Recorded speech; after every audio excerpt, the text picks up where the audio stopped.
Hi, this is John with John's Workshop, and in this episode we're going to talk about determining the health of your distributor. If you remember, in some of my previous videos we've been working on this 1961 Rolls-Royce Silver Cloud, and we ran into some issues with the distributor in that car. There was a lot of shaft wobble, and the shaft might have even been bent. And so what we're going to do today in this video is walk you through a way of assessing distributor health without using a fancy machine. So of course, just as review, cars from the pre-80s, so anything back in the 70s and before that, was going to use a points and condenser type of ignition system like you see in this particular example here, where you get the condenser here, you've got points in here that ride on the cam. And at that time, up until the early 80s, when things went to more of a Hall effect type of sensor, you pretty much relied on the cam opening and closing the points on a distributor, just about like this. And back in those times, you had what was called a Sun distributor tester, which I'm showing you a picture here. It's a fairly big unit. Most of the places that had that was a professional shop, and you could put the distributor in that. It would rotate it, and you could see when each cylinder was firing, and you could measure the dwell.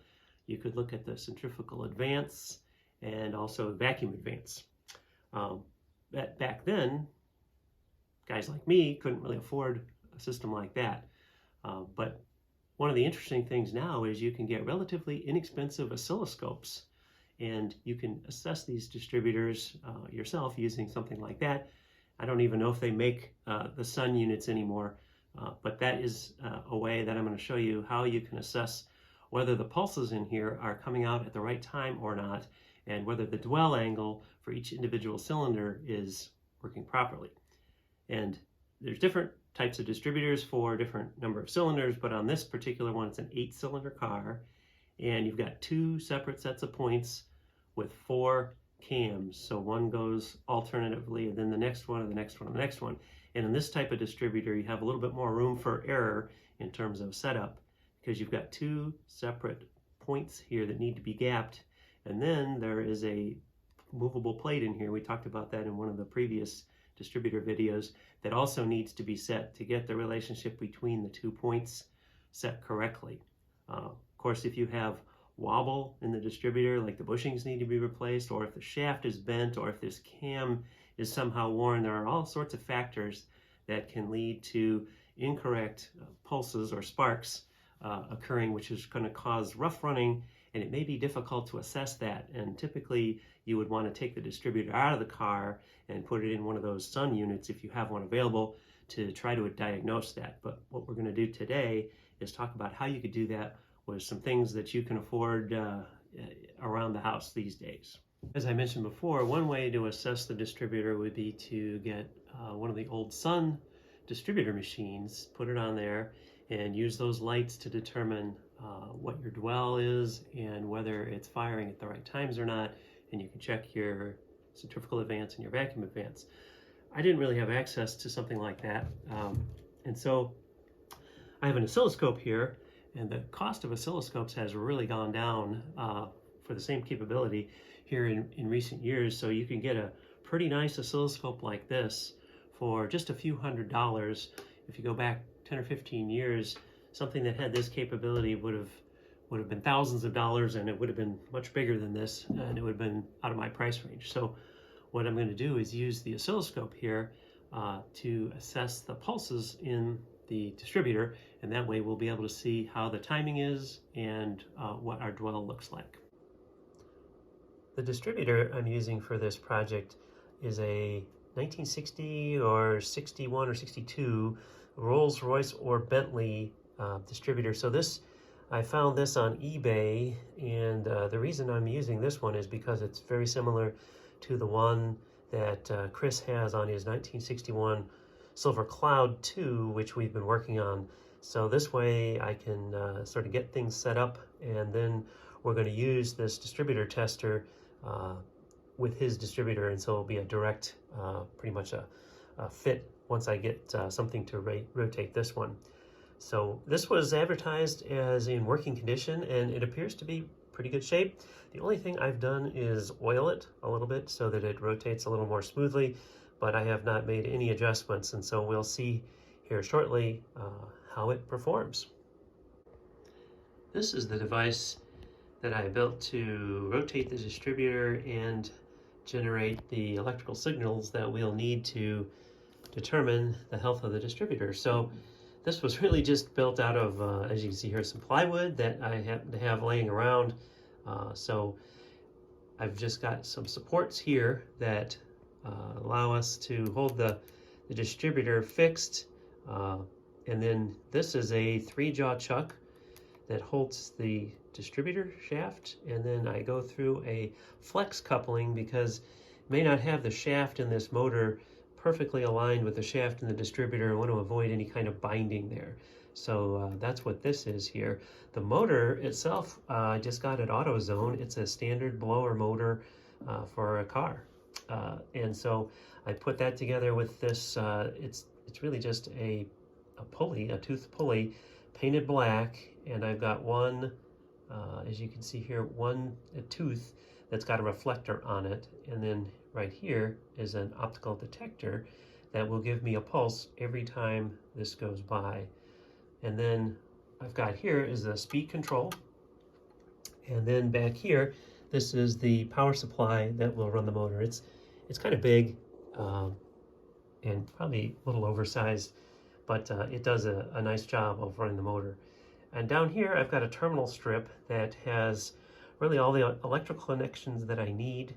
And so I've got some resistors, and I'll show you what the circuit is here just to allow generation of good pulses for the oscilloscope.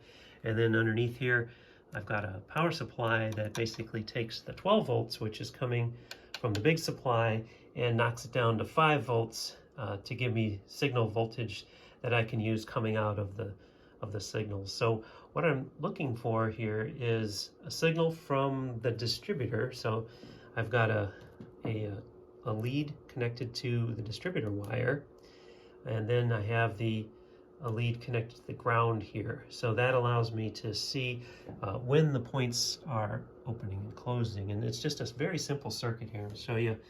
I've got 5 volts DC, 220 ohm resistor, and then this represents the points here. There's actually a condenser. I didn't draw that in here, but the condenser is across the points there, and then I take that to ground. So this provides the signal, and then I'm just taking off the signal right here. That provides the signal that tells me what the points are doing, and then I need to know where the points are, so I need an index, and that's what this is. This is the optical detector. So we've just got an infrared LED, which is mounted in the same case with a phototransistor right here. So this is on all the time. We've got this 330 ohm resistor that just provides a constant IR emitter here. And then on the receiver, we've got a phototransistor, and so whenever the IR is reflected back into the phototransistor, it conducts and pulls this signal low. Normally it's high if you're not getting a signal, and then when it sees this light, then it pulls this line low. So these are the two signals that we're going to be working with. And then here's another look at that photo transistor here. You can see it's all in the same package. And I will say all this stuff came online, except for the motor was about the only thing I had to go actually into a store to purchase. But Amazon, I got most of the things from Amazon. You can just order them online. And then I think the optical detector I ended up getting from eBay, and of course the sample distributor also came from eBay. So almost didn't have to leave the house for anything, but I did get this at I think I got this at Lowe's. It's just a U-bolt, and that's what clamps the distributor down here and holds it at the right in line here between the axis of rotation for the distributor and for the motor. So that's essentially all that it takes to generate the output signals. Those resistors I showed you earlier are located right here. Just using this terminal strip here to make things a little easier. And then I've got a ground lead here.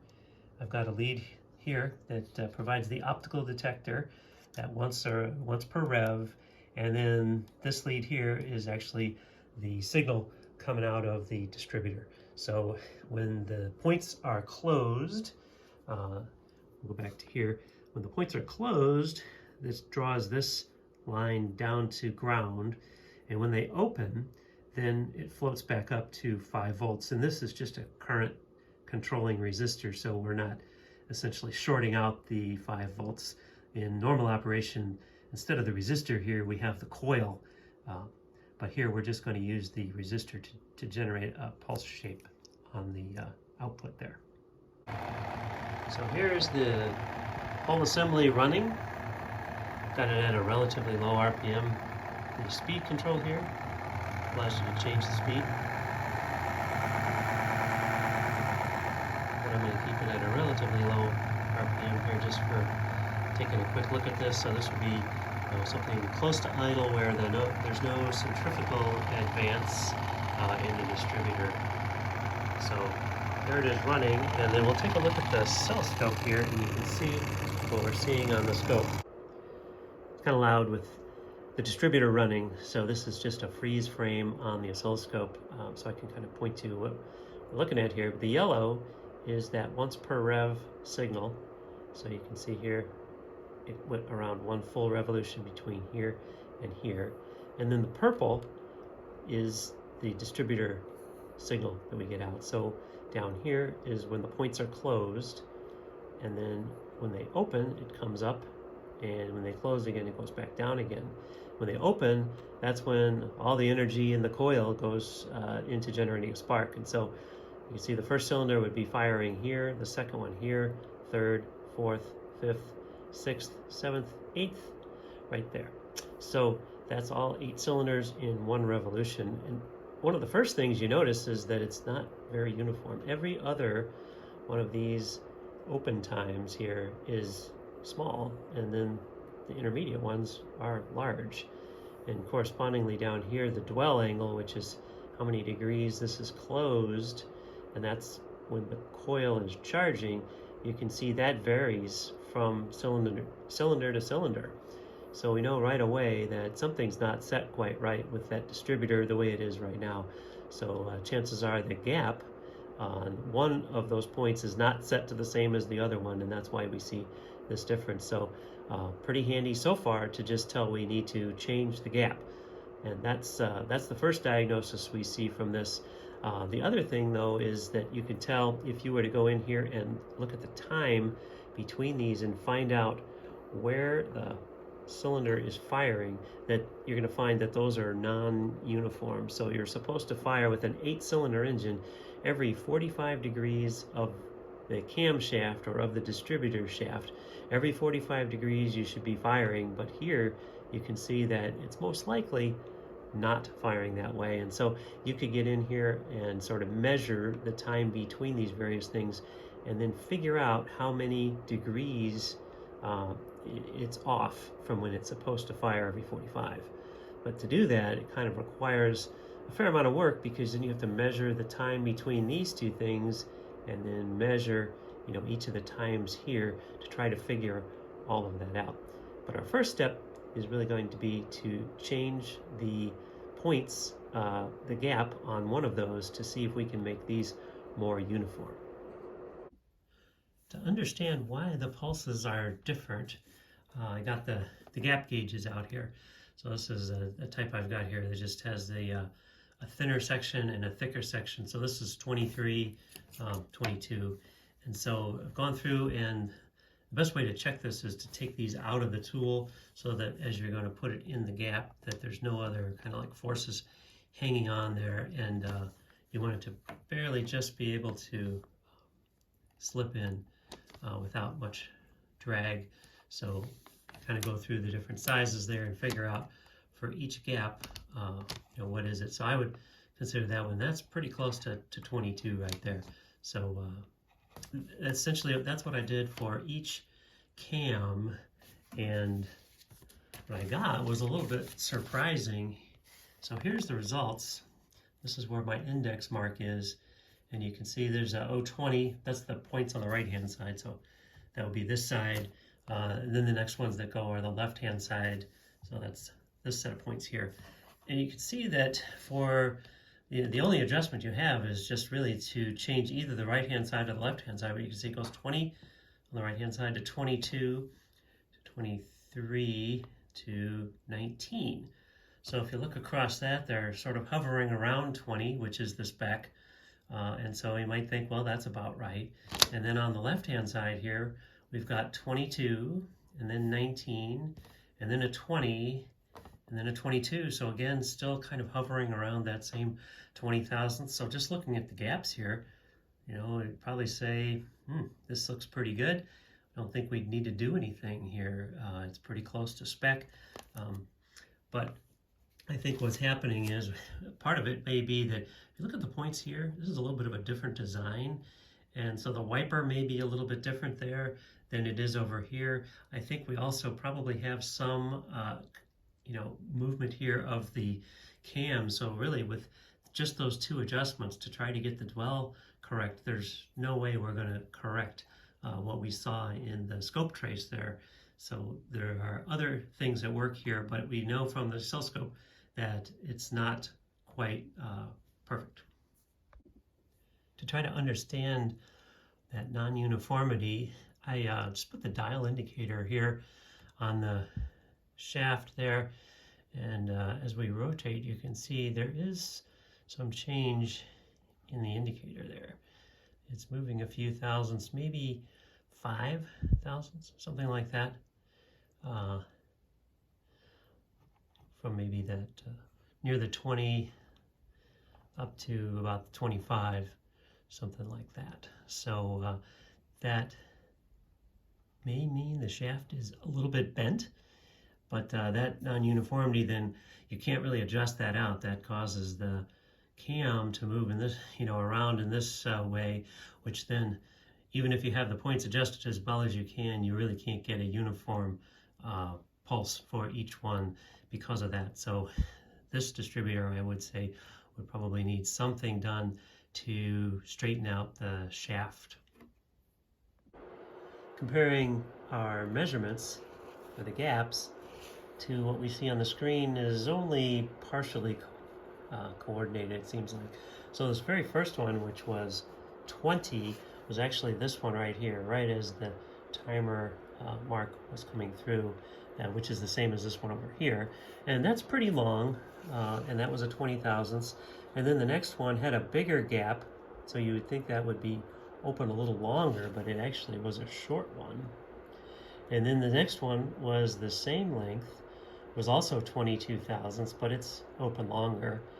And then the next one was 19, so that might make sense that it's a shorter one, because the larger gap would make it seem like it would be open longer, and that was a smaller one, so that would be the 19. 23, so that did get bigger, and then 20, so that got smaller, and then 19, so we would have thought that that would have gotten smaller, but it didn't. And then 22, which seems like it should have been a fairly nominal size opening time. So there's not a direct correlation between these gaps and what we see on the screen here, but what we do know is that it's pretty non-uniform, and it may be due to partly the shaft that's bent, and partly because we have two different types of points in there, which may be leading to this non-uniformity that we see. The next question, so that would be dwell, but the next question is, how accurately are we firing our spark plugs relative to when the piston is up near top dead center? So the spec on this car is 2 degrees before top dead center at idle. So we wonder how is this doing across all of the cylinders? And you could get in here and use the cursors to try to measure distances here in time to try to figure that out, knowing that this is a full 360 degrees here, and you could kind of figure that out, but I'm kind of lazy and I don't want to have to do that. So the next video, we're going to talk about how do we automatically do this using an Arduino. You may ask, what is an Arduino? Well, this is one right here, and it's a common project-oriented microcontroller that a lot of students use for robotics, and high schools and colleges use them for projects.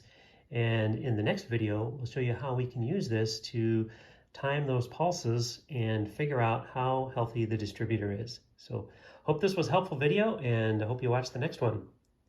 Thanks for watching.